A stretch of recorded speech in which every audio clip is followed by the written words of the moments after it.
Magandang araw sa lahat, welcome po ulit dito sa atin channel ang Biyahe e Komida. Punta tayo sa atin topic. Bea Alonzo iginiit na siya ay single, ibinunyag ang pagkakaroon ng suitors. Bea Alonzo nagsalita na tungkol sa kanyang status matapos ang nakaraang breakup. Si Bea Alonzo, 36, ay diretsong sumagot ng tanungin tungkol sa kasalukuyang estado ng kanyang love life. Inihayag din ng kapuso actress na may mga potential suitors na nagpapadala ng feelers sa kanyang paraan. Okay naman ang lagay ng puso ko ngayon. Single ako kung yun ang pinag-usapan mo, she said when Pep.ph, Philippine entertainment portal, asked the love life question.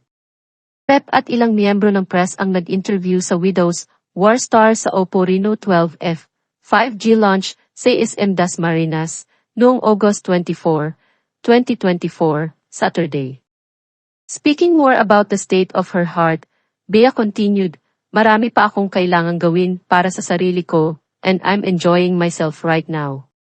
Siya ay prodded upang ibunyag kung siya ay naglilibang ng anumang suitor sa ngayon. Mabilis na sumagot si Bea, pero may mga tao na, syempre, wow, feeling maganda, charot lang. She quipped. Then turning serious, she added, syempre naman may nagpaparamdam. Minsan nagre-reply ka sa mga mensahe, minsan nakikita mo ang mga tao, pero walang partikular na nakikita ko palagi.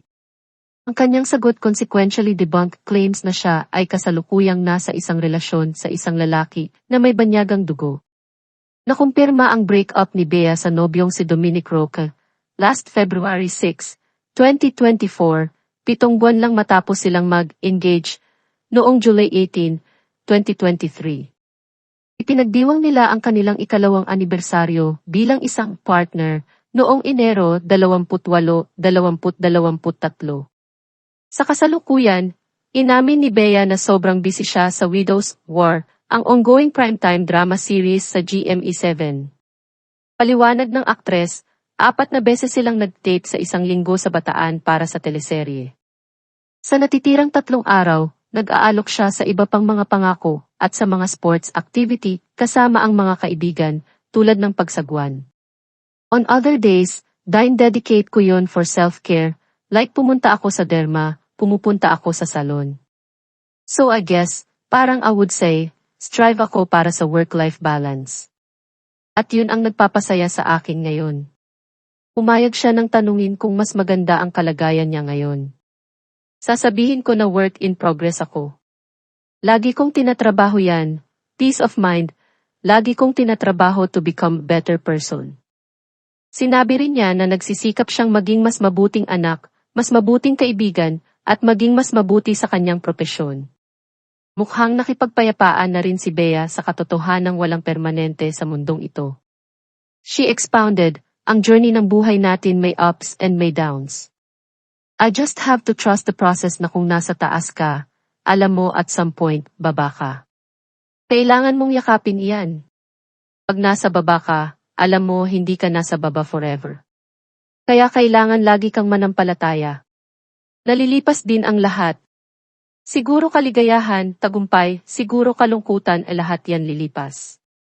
Lahat ng bagay sa buhay ay panandalian, kaya siguro isang araw lang ako kumukuha ng mga bagay-bagay. Day, nahiya akong tanungin to nung Widow's War. Pero yun, baka, kasi nagbitaw ka naman nun eh. Pero kamusta yung lagay ng puso mo na? Okay naman ang lagay ng puso ko ngayon. Yes, I'm single, and that's what we're talking about. Yes, marami pa akong kailangan gawin para sa sarili ko, and I'm enjoying it. So you're not entertaining suitors? Or There are meron? people na syempre, feeling maganda. Charot lang. Hindi, syempre naman may nagpaparamdam, sometimes you reply, sometimes you see people, but nothing in particular that I'm seeing. Thanks, babe. No one pala in particular, nothing talaga. No one in particular that I personally see. At yan ang atin latest showbiz chika update for today. Huwag kalimutan mag-subscribe. Click the notification bell for more showbiz chika updates. Like and share the video at pakisuportahan po ang atin Facebook page. Maraming salamat sa lahat ng nag-subscribe. Indeed. Magandang buhay sa lahat, paalam.